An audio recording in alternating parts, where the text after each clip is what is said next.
Hi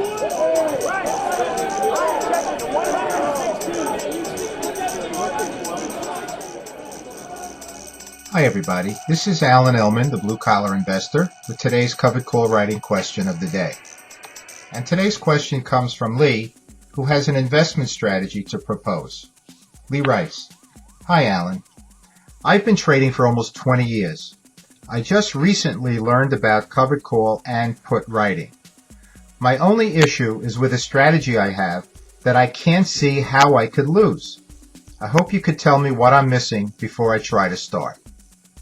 In this strategy, I purchased 1,000 shares of company XYZ for $5. Then I short 1,000 shares of company XYZ, also for $5.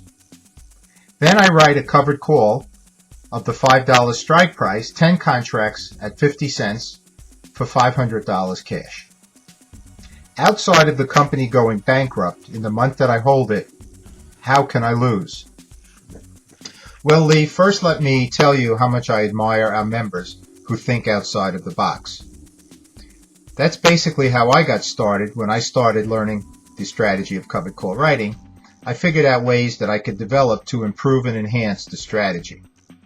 So I'm really behind you 100% when it comes to trying to figure out ways to generate higher returns. Now, with this particular strategy, you're in basically 3 positions. So let's take a look at the screenshot of the strategy you're in, break it down, and then we'll look from 2 perspectives. One, the price of the stock going down, and the other, the price of the stock going up. So on the screenshot in front of you, we can see Lee's trade here. Purchase 1,000 shares of XYZ at 5. So you're in a long stock position, which basically is a bullish position because you buy a stock generally thinking the price is going to go up, so it's bullish. Second, you then short 1,000 shares at $5. Well, that's a bearish position. When you short the shares, basically what you're doing is you're borrowing them from your broker, and of course you have to pay the broker back. So when people short stock, they borrow from the broker at a certain price, expecting the price to go down, so that when they replace those shares, they're replacing it at a lower price, thereby generating a profit. So position 2 is a bearish position. Your third position is you're selling the call option. So you're selling the $5 strike at 50 cents, generating $500 in cash. Now once again, if you buy a call option, that's a bullish position, but when you sell a call option, that's basically a bearish position. So your 3 positions overall, 2 are bearish and 1 is bullish. So overall you have a bearish position, and my initial inclination is that you will benefit if the price of the stock declines, and you are at risk if the price of the stock goes up. Well, let's break it down and let's see how this pans out. So in the screenshot in front of you now, we're going to take a look and see what happens if the price of the stock declines in value. Well, the short call, the covered call that we sold, expires worthless. The option holder is not going to opt to exercise that option. Let's say the price drops to $4. He's not going to exercise that option and choose to buy our shares for $5. They could be bought at market for $4.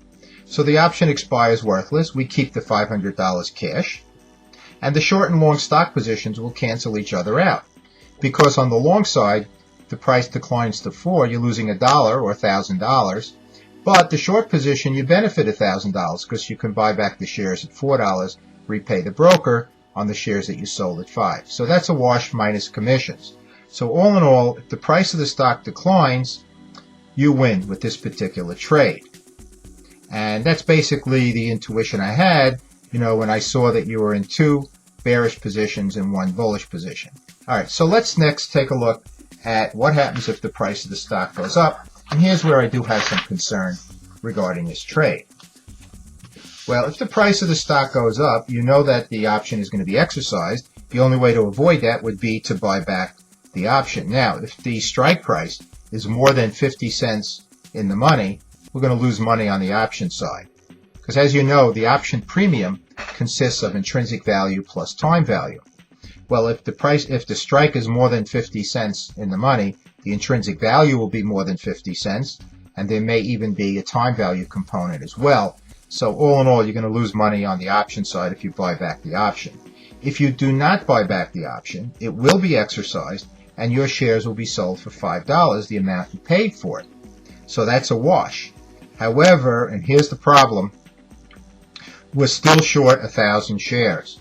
Remember, you borrowed $5,000 from your broker to short those shares, and you're still in a short stock position here.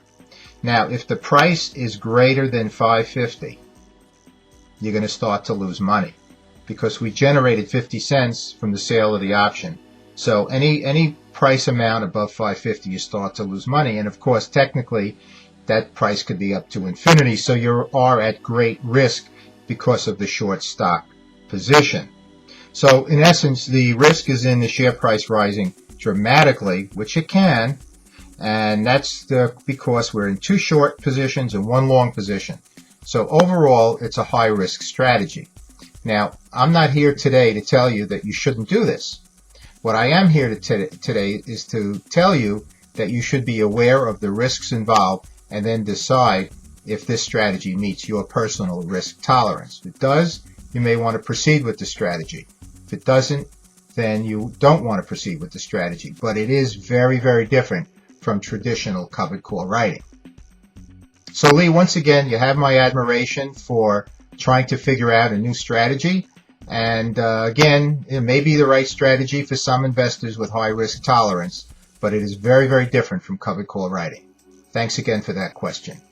And thanks to everybody out there for watching this video. I hope you found it interesting. I know I did when Lee sent the question. As always, this is Alan Ellman, the Blue Collar Investor. Take care, everybody.